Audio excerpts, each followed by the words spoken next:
سادتي الكرام من كل مكان، متابعينا مشاهدينا عبر منصة وقنوات STC TV، السلام عليكم ورحمة الله وبركاته. أهلا وسهلا بحضراتكم مرة أخرى. الهلال في مواجهة جديدة في لقاءات الإعدادية، المواجهات التحضيرية لموسمه، موسم 2024-2025، بمواجهة جديدة هي الخامسة بالنسبة للزعيم الهلالي، يلتقي فيها من أمام الدحيل بعد 4 مباريات سابقة كانت نتائجها جيدة بالنسبة للجماهير الهلالية، مرضية بالنسبة لجماهير الهلال.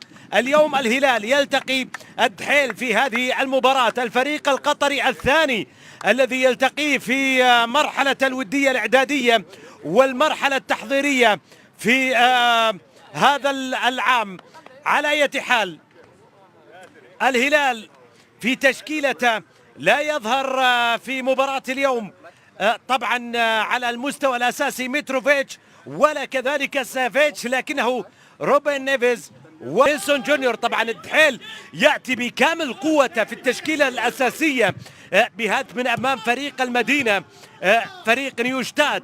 اليوم الهلال على ملعب أن يواصل تعليمه إلى أن حصل على بكالوريوس في الهندسة. الكرة الماضية عادت الكرة بتسديدة ترتد وتصل في منطقة الجزاء، ومايل في كرة على الجهة اليمنى بمحاولة هلالية قادمة. القحطاني تقدم السقوط، طبعا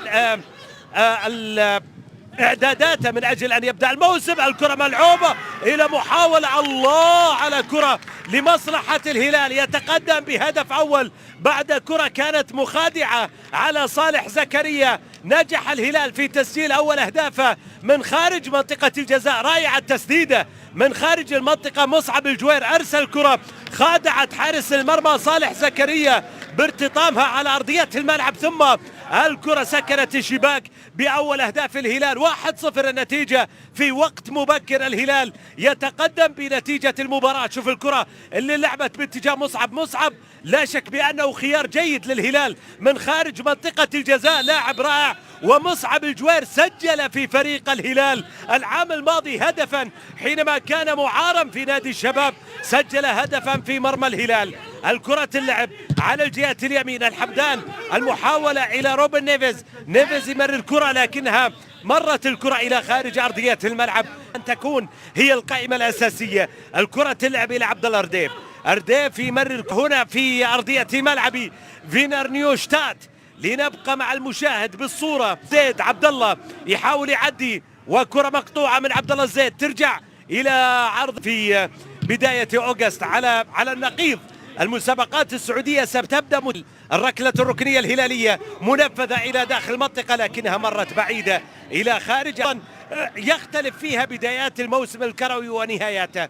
الكرة ملعوبة إلى من الناحية اليسار، ياسر الشهراني مرر الكرة عند عبد الله الزيد مر الكرة اللعب إلى عبد الله الزيد يمرر الكرة، مرت بالخلف. يلتقي الدحيل أحد الأندية الكبيرة في آسيا، المواجهات السابقة قحطاني عدى كرة، يا سلام على كرة بين عناصر الهلال للجهة اليسار، الله. شهراني من الناحية اليسرى يمرر الكرة لصالح الهلال، ترجع إلى ياسر الشهراني مع الكرة عرضية حلوة للهلال واصلة باتجاه القحطاني، كراتك يا قحطاني. الكرة مرت إلى خارج أرضية الملعب، التسديدة من القحطاني اليسارية، صالح زكريا تألق من أمامها، هذه المرة أبعدها إلى خارج أرضية الملعب. شوف العرضية اللي وصلت باتجاه القحطاني، التسديدة من محمد، والكرة مرت إلى خارج أرضية الملعب إلى ركلة ركنية بعد إبعاد جاء من حارس المرمى صالح زكريا بهذا الشكل. شوف التسديدة من القحطاني والتصدي من صالح زكريا، أبعد الكرة إلى خارج أرضية الملعب إلى ركلة ركنية لصالح الهلال. منفذ الكرة ترجع مرة أخرى هلالية واصلة باتجاه النمساوي، انتهت بالتعادل الإيجابي 2-2. هذه كرة تتسدد والتصدي جاء من حارس المرمى صالح زكريا، بعد الكرة إلى خارج أرضية الملعب إلى ركلة ركنية. عندنا لاعب في دحيل واقع على أرضية الملعب. شوف الكرة، التدخل من الزيد، ثم الكرة اللي وصلت إلى مصعب الجوير، ثم المحاولة والتسديدة. هدفين لهدفين، والمباراة الثالثة أجرى لخارج أرضية الملعب مرة من القحطاني مرة أخرى في هذه الكرة اللي وصلت يسار باتجاه ياسر الشهراني.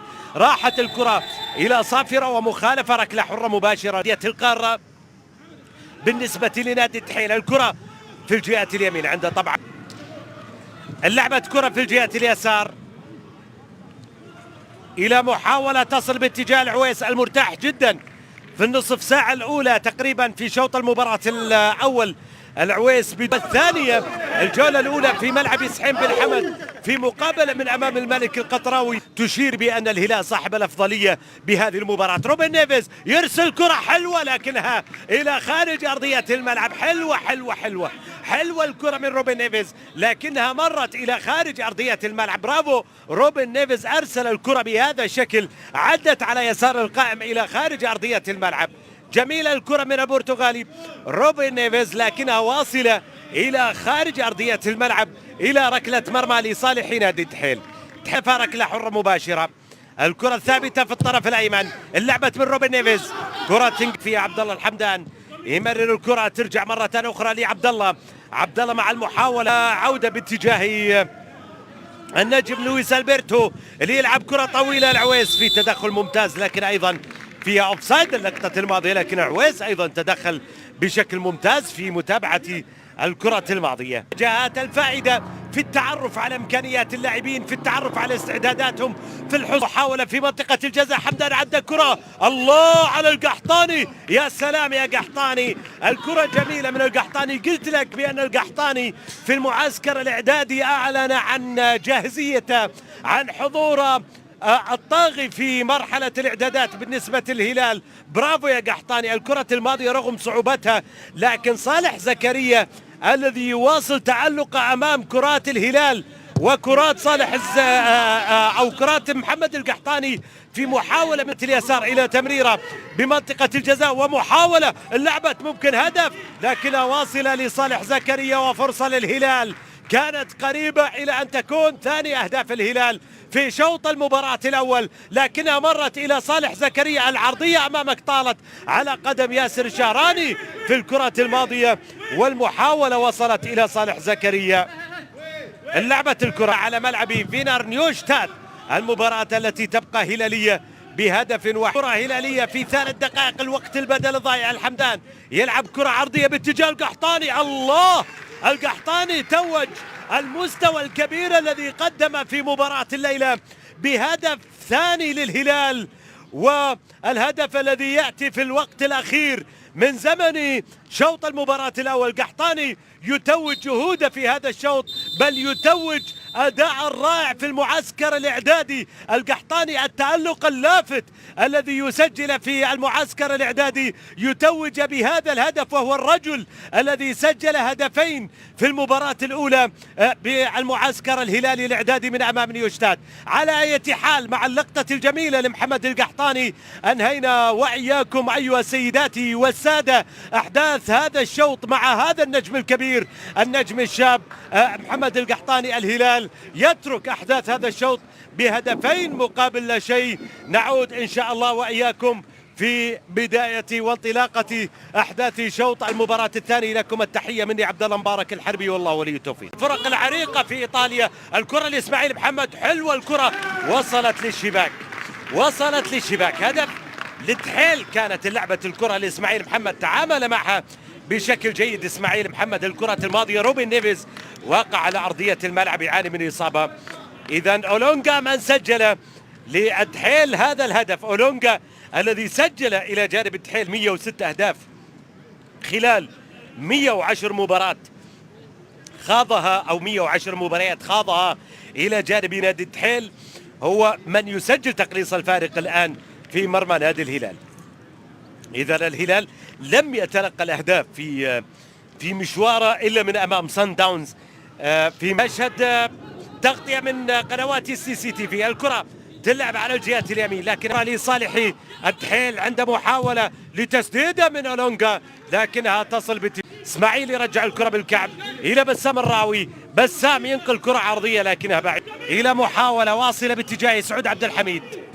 سعود يرجع الكرة عند حارس المتزعم للمسابقات القطرية ولمسابقة الدوري القطري. الله على كرة وصلت إلى خارج أرضية الملعب إلى ركلة مرمى. نعم، سد متزعما للدوري القطري والذي حقق لقب الدوري في الموسم الماضي. الدحيل الذي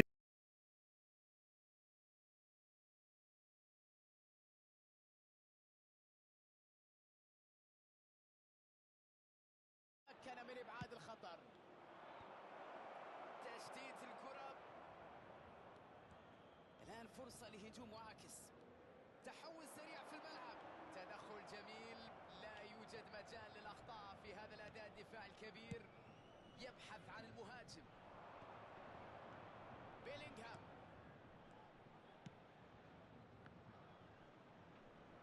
يا اسطى بيمسكوا رجليا يا اسطى. مسافة، إمكانية مرتدة الآن. عليه جانبية.